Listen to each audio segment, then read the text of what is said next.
In 1957 in Colorado, Hope makes a call on a payphone in Camp Alpine Lake. She explains she found the number carved in the ice in her strange dreams. When she tries to ask the identity of the person talking to her, all she can hear is static. The noise suddenly becomes high-pitched and she hangs up. In 1982 in Denver, Finney is beating up a new kid who keeps asking for mercy. Finney doesn't stop until his sister Gwen yells at him. Afterward, Gwen asks Finney what happened, so Finney claims the other kid started it. It turns out Finney has gained a tough reputation after defeating a serial killer known as the Grabber 4 years ago. At that moment they're approached by Ernie, the brother of one of the Grabber's victims. He invites Gwen to go to a concert with him and she agrees. That night, Finney can't sleep so he goes to smoke outside. He keeps remembering the traumatizing incident he went through and imagines the Grabber standing in his backyard. Gwen tries to check on him but Finney refuses to talk about it. In Camp Alpine Lake, Felix arrives with other children hoping to have lots of fun. However, he ends up running through the forest when the Grabber starts chasing after him. Felix accidentally falls and the Grabber uses the chance to kill him by cutting his body open with a knife. Felix is then dumped into the lake and he scratches the letter W into the ice. At that moment Gwen wakes up, revealing that it was a dream she had. As a phone rings, Gwen opens the front door and thinks she sees something strange across the street. She's snapped out of it by Finney, who says she's been sleepwalking again. Gwen tries to tell him that she had a bad dream but he only sends her back to bed. The next day Gwen does some research about supernatural events in the school library and other girls mock her by calling her a witch. When Ernie comes by to bring the concert tickets, he says it's cool that Gwen believes in spooky stuff and shows her the tarot cards that his grandmother sells in her shop. Ernie knows that Gwen's dreams help find the bodies of the Grabber's victims and Gwen feels uncomfortable by the topic, but Ernie assures her that he likes weird. After school, Finney goes to the store and hears a payphone ringing. He picks it up and says sorry, I can't help you before quickly hanging up. It's then revealed that the phone is out of order. In Camp Alpine Lake, Cal joins most of the activities and makes lots of friends. One night in the forest he's chased by the Grabber, who easily captures him and chops his body up with an axe. Some body parts are burned down while the rest are thrown in the lake. Cal's ghost scratches the letter B into the ice next to the W. Then Gwen is woken up by a phone ringing, confirming that it was another nightmare.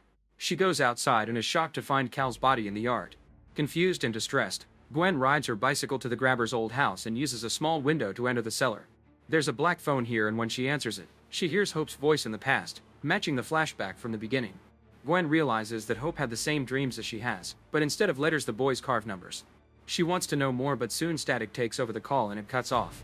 When Gwen turns around she's shocked to see the ghost of the Grabber's brother. He says she shouldn't be there as the cellar door opens and the phone starts ringing. Someone comes down the stairs but it's just Finney, who came looking for his sister. Gwen tells him about talking to Hope, who turns out to be their mother in her young days. Finney thinks it was just a dream and spits on the ground before they leave. The next day Gwen finds a pamphlet for Camp Alpine Lake and says they should become counselors so they can investigate the place, but Finney refuses. Their father Terrence overhears them and recognizes Camp Alpine Lake as a place his wife used to work at. He also mentions that it closed in 1958 and that he doesn't like the idea of Christian camps. Later Gwen convinces Ernie to go to the camp with her. Finney doesn't like Ernie so he decides to come along to protect her. After a few hours of driving, they reach an area covered in snow and see many accidents on the road.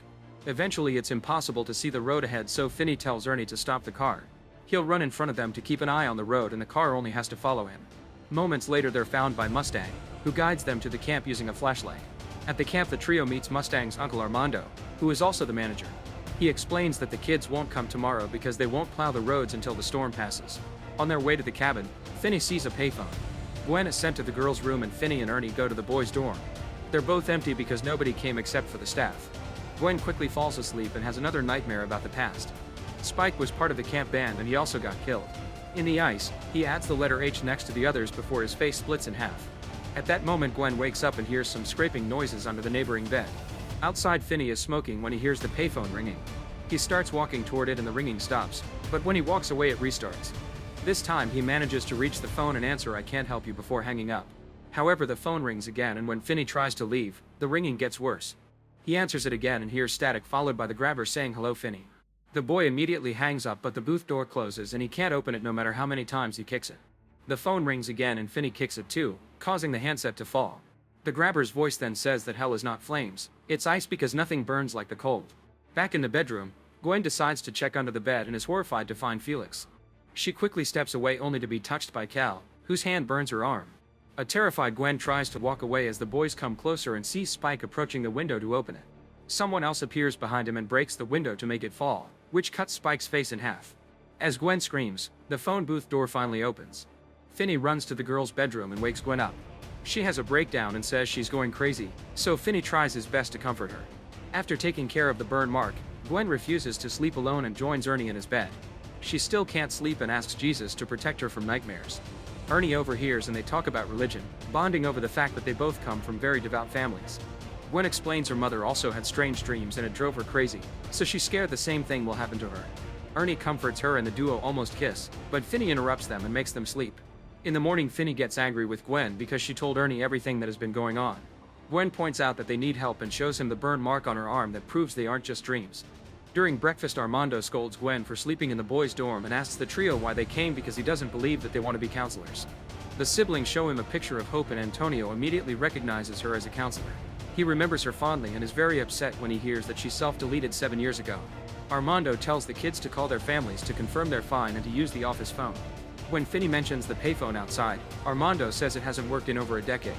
After Armando leaves, Finney tells the others that the phone rang last night and that he heard the grabber. Suddenly the payphone starts ringing, so Finney runs to answer it. There's some static followed by a boy's voice saying that it's cold and that they aren't supposed to be there. The three ghosts appear around the booth as the boy on the phone keeps asking for help. Finney can't see them and keeps asking for details, but the boys don't remember much. The ghosts start pounding on the booth and they only disappear when Finney hangs up. Later, Terrence gets a call from Gwen confirming they're okay. However, he still worries about the blizzard, so he calls a friend to borrow a snowplow. Meanwhile, Gwen and Ernie meet staff members Kenneth and Barbara and ask them if they have any books about the history of the camp. Kenneth gently explains they only have the brochures, but Barbara is very rude and judgmental because Gwen slept with the boys and curses a lot. When the duo asks about the 3 dead boys from years ago, Barbara says good Christian people don't discuss such horrible matters. Gwen and Barbara start arguing, so Kenneth asks the kids to leave the office. That night, Gwen dreams about Hope answering the phone. She also talks to the 3 dead boys, who ask for help. Felix's ghost is near the forest and Gwen tries to follow him, but he disappears when red feathers start falling from the sky. Gwen looks down and sees Felix's jacket on the ground while Spike watches nearby. An axe falls on a tree trunk and blood starts coming out of it. A strange noise makes Gwen wake up and she sees the dorm door being slammed. For a second, she also sees her mother staring at her. Gwen goes outside and finds Felix, so she starts following him. At the same time, Finney is awakened by the phone ringing. He wakes Ernie up and tells him to protect his sister while he answers the call. Gwen sees both boys but chooses to continue following Felix. Finney hears the grabber's voice on the phone but doesn't see his ghost near the booth. The grabber explains he's returned to get revenge by destroying everything Finney loves, since the kid made the grabber kill his own brother. Ernie reaches the girls' dorm and finds it empty, so he runs out to ask the staff for help. Felix takes Gwen to the mess hall and she follows a light into the kitchen, where the ovens open to reveal huge flames. Some objects fall and the noise alerts the adults to Gwen's location. Suddenly, the grabber's ghost comes out of the shadows and attacks Gwen with an axe, so she does her best to defend herself. The grabber then uses a belt on her legs to make her fall and attacks again, but when Gwen blocks the axe, he tries to choke her instead. The adults and Ernie then burst into the kitchen and see Gwen struggling to breathe on the floor, but they can't see the grabber. Suddenly, her body is thrown against the wall and Finney hears Barbara screaming, so he runs to the cabin. Gwen is thrown on the table and spun in the air before being pushed toward the ovens. Ernie manages to grab her legs to stop her, but when the adults try to help him, objects fly off the shelves to attack them. Mustang dodges them and helps Ernie pull Gwen back. At that moment, Finney arrives, so the grabber lets go of Gwen and disappears into the shadows. After Finney wakes Gwen up, everyone gathers in the chapel and Gwen tells them about the boys she saw in her dreams. Armando recognizes the descriptions, saying he never stopped looking for them. He then shows them a picture of the last year the camp was open. Hope is among the counselors and Finney recognizes the grabber among the staff. A shocked Armando explains that he was a maintenance guy nicknamed Wild Bill Hickok because he wore a belt like a gunslinger. Gwen realizes the initials of Wild Bill Hickok match the letters she saw in her dream and concludes this is where the grabber started to kill. Armando noticed that weird things started to happen in the camp 4 years ago and Finney points out that's when he killed the grabber, meaning his spirit was set free to come back here. Gwen theorizes that the grabber draws power from the fear of his victims because their spirits aren't at rest, so they need to find the boys' bodies to set them free. The police never searched the lake because it had been frozen at the time of the murders, but Armando remembers that Bill had equipment for ice fishing, so he could have cut holes.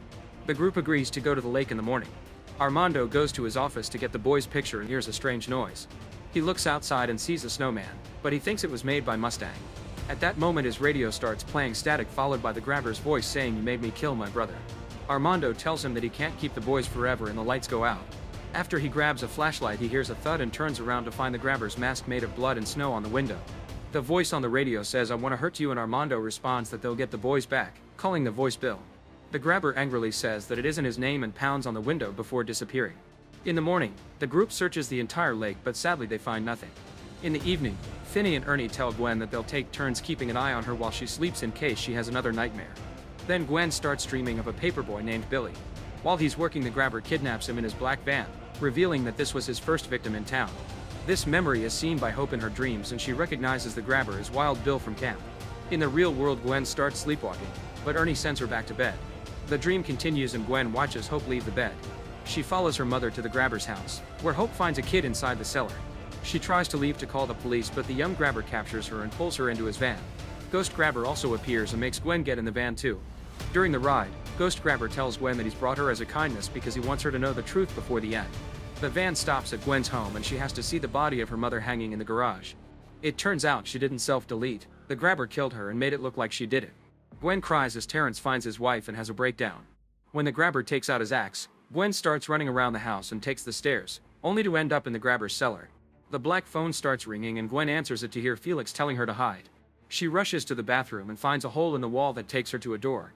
Gwen pounds on it, but it won't open and the grabber slashes her arm with the axe. This makes her bleed in the real world too. Ernie sees it and warns the others, but they can't wake her up. Eventually Gwen manages to open the door and comes out to find Felix. He closes the door while she runs to the lake, where she hears her friends yelling her name to try to wake her up. Armando is still searching the lake and finally finds Felix's body, so he starts working on breaking the ice. Suddenly the payphone appears near Gwen and rings, so she answers and hears the grabber saying he must defend himself from those who try to take his power. Then the grabber appears behind Armando and starts breaking the ice. Gwen wants to help, but she can't open the booth. The ice breaks and Armando falls into the freezing water. When he tries to climb out, the grabber pushes him down with his foot. As Gwen continues to punch the booth door in the dream, she punches Finney in the real world. The grabber then breaks the glass and grabs the phone cord to start choking Gwen. He also throws her body around and makes it spin like a top, so her body does the same in the bedroom. Blood is spilled all over the place before the boys manage to hold her down. Mustang throws cold water on her face, but it doesn't wake her up either. The group keeps telling Gwen to fight back.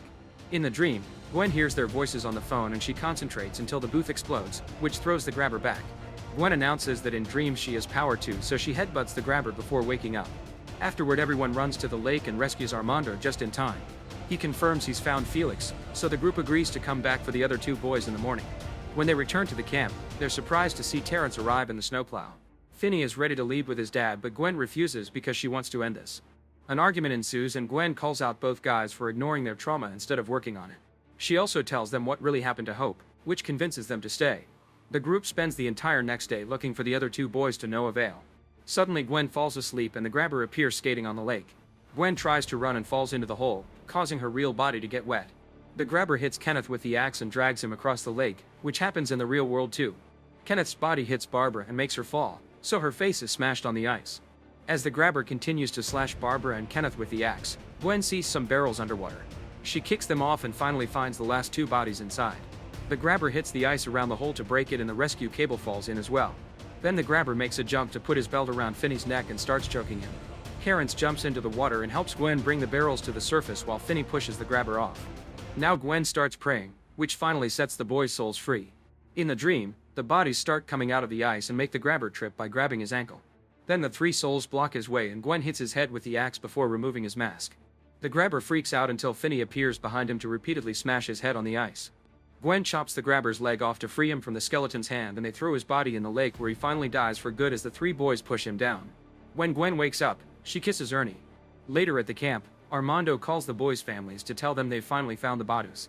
Gwen hears the payphone ringing and when she answers it, she hears her mother congratulate her for saving the kids. Hope assures her that the dreams aren't a curse and says that she loves her children before hanging out. Gwen passes the message to Finney and the siblings finally leave with their dad. Make sure to subscribe and turn on notifications so you can watch more videos like this. Thanks for watching.